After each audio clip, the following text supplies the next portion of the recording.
हम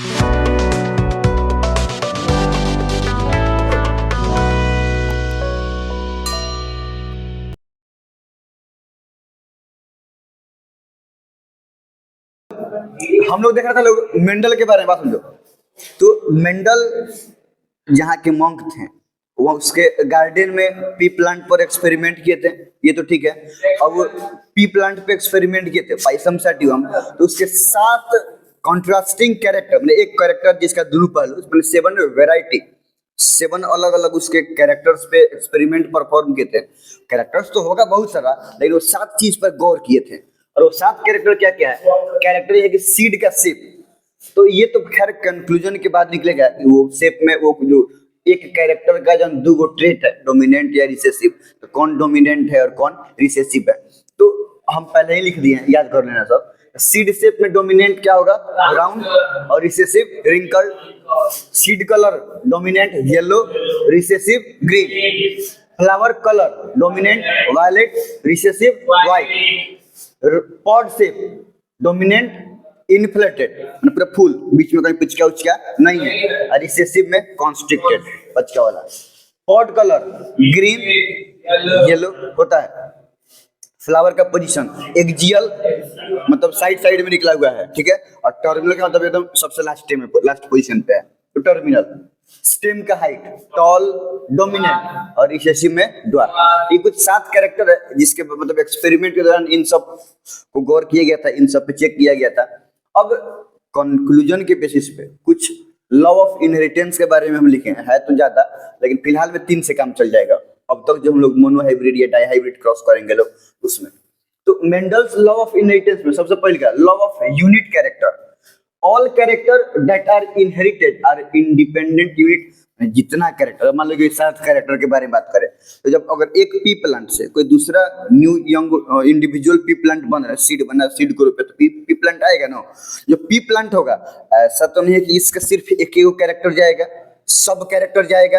हाँ, लेकिन देख सिर्फ हम इसमें से किसी एक ही चीज पे गौर कर रहे हैं, मतलब हम स्टडी सिर्फ एक ही कैरेक्टर पे कर रहे हैं कि उसके में क्या बदलाव हो रहा है, नेक्स्ट वाला में क्या बदलाव हुआ, फिर उसके अगला क्रॉस कर रहा है तो उसमें उस पर्टिकुलर कैरेक्टर का क्या बदलाव हुआ। तो कहने का मतलब ये है कि एक एक कैरेक्टर जाएगा एक से दूसरे में सब कैरेक्टर, ठीक है। तो कोई एक कैरेक्टर के इनहेरिटेंस पर बाकी सब कैरेक्टर के इनहेरिटेंस से कोनो डिस्टरबेंस नहीं होता है। वैसे बोल रहे हैं कि अगर कोई पेरेंट से यंग वंस में उसका हाइट जा रहा है, तो उसके हाइट से बाकी आंख, हेयर, नोज, बाकी जेंडर, बाकी जितना भी कैरेक्टर है, वो सब कैरेक्टर के इनहेरिटेंस इसके इनहेरिटेंस को कोनो डिस्टरबेंस नहीं करता है। ये इंडिपेंडेंट यूनिट है, वो दूसरे कैरेक्टर के इनहेरिटेंस पे डिपेंड नहीं करता है। तो all character that are inherited are independent unit. No character are disturbed by other character during inheritance. Inheritance के दौरान सिर्फ कोई एक एक कैरेक्टर, कोनो कैरेक्टर को कोई दूसरा कैरेक्टर इनहेरिटेंस के दौरान डिस्टर्ब नहीं करता है। वो सब का सब कैरेक्टर अपने आप में इंडिपेंडेंट यूनिट है, कोई किसी दूसरे कैरेक्टर की इनहेरिटेंस पर डिपेंड नहीं करेगा। Law of dominance, every character has 2 contrasts called trait. हर एक कैरेक्टर का 2 ट्रेट होता है, पढ़े हैं हम लोग। Out of the 2 trait, 1 is dominant, एक कौन ट्रेट होगा? डोमिनेंट, और दूसरा वाला होता है क्या गया? Recessive. The trait which get expressed, जो अपने आप को इनहेरिटेंस के दौरान एक्सप्रेस कर लेता है, उसको बोलते हैं डोमिनेंट ट्रेट। और जो सप्रेस हो जाएगा, हाइड हो जाएगा, वो होते हुए भी वो प्रॉपर्टी शो नहीं करेगा, उसको बोलते हैं हम लोग रिसेसिव। उसका जीन प्रेजेंट रहेगा उसमें, माने उस ट्रेट का जीन उसमें प्रेजेंट रहेगा, लेकिन उसमें एक्सप्रेस नहीं होगा। डोमिनेंट उसको छुपा देगा, हाइड कर देगा नहीं। तो ये हो गया लॉ ऑफ डोमिनेंस, ये काम करता है। दूसरा लॉ ऑफ सेग्रीगेशन, मतलब सेपरेशन, SEPRATION, सेपरेटिव लिख दिया था, सेपरेशन। अब बात समझो, आउट ऑफ द 2 एलील, एक ट्रेट में कितना एलील होगा? 2। एक ट्रेट जो कोई भी शो होगा उसमें होगा कई गो एलील? 2। जैसे अगर हम टॉलनेस के बारे में बात कर रहे हैं, ठीक है, तो टॉलनेस में कैपिटल टी भी हो सकता है, या कैपिटल टी स्मॉल टी भी हो सकता है। तो ये टॉलनेस का ये क्या हो गया? 2 एलील। ये पेयर ऑफ एलील कोड कर रहा है टॉलनेस को, यहाँ पर भी ये भी पेयर ऑफ एलील टॉलनेस को ही कोड कर रहा है, बात समझ रहा है। ड्वार्फनेस के लिए स्मॉल टी हो जाएगा। तो कोई भी ट्रेट को कोड कौन करता है, पेयर ऑफ एलील, ठीक है। अब बात समझो, out of the two allele of a trait they get separated during gametogenesis. जब गेमेट का फॉर्मेशन होता है, नहीं, सेक्सुअल रिप्रोडक्शन कब होगा, जब फ्यूजन ऑफ गेमेट होगा तब। एक गेमेट फ्रॉम मेल साइड और दूसरा gamete from female, male gamete और फीमेल गेमेट का, ठीक है। तो एक वाला ट्रेट का एक एलील रहता है मेल से और ट्रेट का दूसरा एलील रहता है फीमेल गेमेट में। अगर हम अपने बारे में बात करें, चाहे किसी भी यंग वंस के बारे में बात करें, तो पेरेंट से वो यंग वंस का अगर हाइट जो भी है, मान लो कि टॉल है, तो टॉल अगर वो टॉल है तो टॉल का हाइट, टॉलनेस के लिए रिस्पॉन्सिबल है दो एलील। एक एलील आएगा वो जो मेल गेमेट में होगा और एक एलील आएगा वो जो फीमेल गेमेट में होगा, और फिर फ्यूजन से दोनों पेयर ऑफ एलील बन जाएगा। तो उस पेयर ऑफ एलील से डिसाइड हो जाएगा ये जाइगोट के बाद जो बेबी बनेगा इसका अंदर में वो दोनों मिल के, अगर कैपिटल टी है तो टॉल हो जाएगा, कैपिटल टी स्मॉल टी है तो किसी और से एन से स्मॉल टी एन से कैपिटल टी, तो वो भी क्या हो जाएगा कि टॉल हो जाएगा। एन बी स्मॉल टी तो मिलेगा तो स्मॉल टी हुआ। तो आगे चल के क्या हो जाएगा कि जब गेमेटोजेनेसिस होता है तो गेमेटोजेनेसिस के दौरान दो एलील में से ये सेपरेट हो जाता है, सिर्फ एक ही एलील जाता है गेमेट में। जैसे अब यहाँ से तो कैपिटल टी है तो दोनों होमोजाइगस है, तो सेम टाइप का, तो अगर इसका जो गेमेट बनेगा उसमें एक हो जाएगा। हाई कहो तो चाहिए, हाई कहो तो दोनों तो सेम है, बतिया हुआ नहीं। और अगर इसकी बात करेंगे तो इसका जो गेमेट बनेगा उसमें ये भी हो सकता है और स्मॉल टी वाला भी एलील हो सकता है, ठीक है। तो गेमेटो, जब ये सब गेमेट का एलील है, जब गेमेट बनता है तो एलील सेपरेट हो गया कि नहीं हो गया। हाँ, अब मान लो कि ये तो है तो दोनों में जाएगा तो 100% वही है, ये जाए तो चीज हुआ, टॉलनेस वाला ही जीन वाला एलील है। अब अगर इसकी बात करेंगे तो इसमें से कौन जानने का ज्यादा चांस है, दोनों के जानने का चांस 50-50 है। ऐसा नहीं है कि कोनो ज्यादा कोनो कम, एक मतलब ई वाला भी जाने का चांस जितना है, दोनों का प्रोबेबल परसेंटेज क्या है कि सेम है, ठीक है। तो ऐसे जब गेमेटोजेनेसिस होता है, गेमेट का फॉर्मेशन होता है, तो पेयर ऑफ एलील से एक एलील ही जाता है, एक ही एलील जाता है गेमेट में, दोनों का दोनों नहीं जाता है। तो अगर मान लो कि अगर एक ये जाएगा तो उन्हें से भी तो एगो आएगा, फिर फ्यूज होकर फिर एक पेयर बन जाएगा और उस पेयर से डिसाइड होगा कि फ्यूचर चाइल्ड का, फ्यूचर यंग वंस का ट्रेट क्या होगा। तो ये तो हो गया normal law of inheritance Mendel वाला। अब एगो लास्ट है मोनो हाइब्रिड क्रॉस। अभी फिर से बोल रहे हैं कि जब क्रॉस कराते हैं फिर एक जनरेशन से दूसरे जनरेशन का फॉर्मेशन होता है तो प्रॉपर्टी जाता है सब, लेकिन मोनो हाइब्रिड क्रॉस में सिर्फ हमको गौर करना है एक कैरेक्टर पे, ठीक है। तो वैसा क्रॉस दूगो प्लांट के बीच में या दूगो फ्लावर के बीच में, ठीक है, अलग अलग डिफरेंट, जहाँ पे सिर्फ वन एंड ओनली एक गो कैरेक्टर को हम गौर कर रहे हैं और तब क्रॉसिंग करा रहे हैं, उसको बोलते हैं हम लोग मोनो हाइब्रिड क्रॉस। और मेंडल क्या कहते हैं कि सेल्फ पोलिनेशन से बचने के लिए एंथर को कट कर दिए थे। कोई एक फ्लावर है तो इसके एंथर को कट कर दिए थे कि इसी के पोलिनेशन इसके ऊपर नहीं जाए। इस प्रोसेस को बोलते हैं इमास्कुलेशन, एंथर कटिंग प्रोसेस को बोलते हैं इमास्कुलेशन। मान लो यहाँ पे एगो प्लांट है और यहाँ पे एगो प्लांट है, हम अपने से मान चल रहे हैं कि ये ड्वार्फ है, मान लो कि हमको क्रॉस कराना है ड्वार्फ प्लांट को टॉल प्लांट से, समझ में आ रहा है। तो एगो टॉल प्लांट है और एगो ड्वार्फ प्लांट है और एगो टॉल प्लांट है। अब ये दोनों को क्रॉस करवाना है ध्यान से। अब मान लो कि फ्लावर अगर बाइसेक्सुअल हो गया तो इसी में एंड्रोसियम भी रहेगा और इसी के फ्लावर में गाइनोसियम भी रहेगा।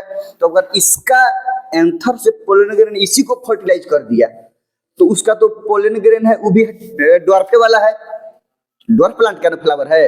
आप एंड्रोसियम का जो मेल गेमेट फीमेल गेमेट दोनों का दोनों ड्वार्फे वाला है। तो ये दोनों वाला काम हो पाया नहीं हो पाया, तो क्या करेंगे, एगो का पूरा क्या करेंगे कि हम मेल पार्ट को कट कर इमास्कुलेशन कर देंगे, एंथर को कट कर देंगे, जिससे हो ये कि ड्वार्फ वाला फ्लावर में ड्वार्फ वाला का पोलन ग्रेन जाके फर्टिलाइज नहीं करे, ठीक है।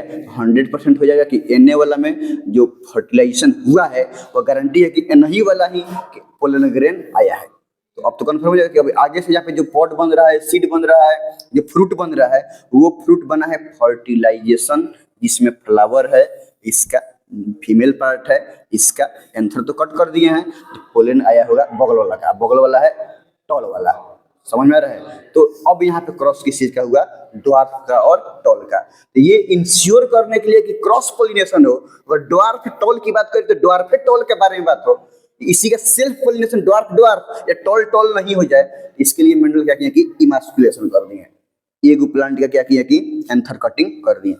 मतलब सिर्फ एक कैरेक्टर को हम ध्यान में देंगे, मान लो कि एक कैरेक्टर वो लेते हैं स्टेम हाइट, ठीक है। तो अगर दो गो प्लांट है, स्टेम हाइट लिए हैं, तो एगो को लिए हैं पूरा एकदम प्योर टॉल, ठीक है, और दूसरा को लिए एकदम पूरा प्योर ड्वार्फ। अब कैसे पता चला प्योर है, ये बाद में देखेंगे हम लोग, पहले इतना समझ लो कि एगो है प्योर टॉल और दूसरा है प्योर ड्वार्फ। तो प्योर टॉल अगर है तो इसका एलील क्या हो जाएगा, कैपिटल टी। अब प्योर ड्वार्फ होगा तो क्या होगा इसका, स्मॉल टी। अब अगर क्रॉस कराएंगे तो गैमेट होगा, जब गैमेटोजेनेसिस होगा तो इससे सिर्फ एक ही टाइप का बनेगा क्योंकि सेम वाला है, और इससे भी एक ही टाइप का बनेगा, ये तो दोनों सेम वाला है, वो मजा आएगा सर। तो ये तो हमारा हो गया पेरेंट, जिसमें से एगो है टॉल और एगो है ड्वार्फ, प्योर टॉल और एगो है ड्वार्फ, कोनो मेल कोनो फीमेल, उससे कोनो बहस नहीं है। अब ये हो गया पेरेंट का गैमेट, ठीक ना है, पेरेंट्स गैमेट। अब अगर हम इसको क्रॉस कराएंगे तो क्या आ रहा है, देखो तो कैपिटल टी स्मॉल टी, यही आ रहा है ना। लेकिन जब दो गो प्लांट के क्रॉस करके न्यू प्लांट का जो सीड हुआ, अब वो सीड को जब रोपे हुए तो जो सीड से प्लांट निकला होगा उसमें कैपिटल टी स्मॉल टी दिखा होगा, सीड का हाइट दिखा होगा। तो देखें कि जितना भी प्लांट था सबका सब प्लांट क्या था, सबकी टॉल था सब। अब उनका दिमाग चकराया कि उनको तो पता है कि हम अवेयर होने के लिए इमास्कुलेशनों कर दिए हैं, टॉल वाला का सब काट दिए हैं, तो गारंटी है कि उसके अंदर में जो एक से उसके अगर मेल फीमेल गैमेट है, जो पोलन ग्रेन गया होगा वो टॉल का गया होगा, सॉरी ड्वार्फ का गया होगा। ये गारंटी है कि उसमें ड्वार्फ भी है और ये, लेकिन सबका सब तो यहाँ पे देखने में टॉल आ रहा है, समझ रहा है। तो ये चेक करने के लिए ये जो टॉल है वो वाकई में प्योर टॉल है, मतलब ये वो टॉल है जिसमें सिर्फ टॉले का जीन है, या इसके अंदर में कहीं ना कहीं ड्वार्फ वाला भी जीन छुपा हुआ है, क्योंकि तो देख रहे हैं कि ड्वार्फ का भी उसमें क्या हुआ है कि पोलन गया है। टॉल का तो मेल फीमेल गैमेट है, अब पोलन गया है किसका, इमास्कुलेशन कर दिया तो उसका तो जाएगा नहीं, पोलन किसका गया है, अनदर वाला का।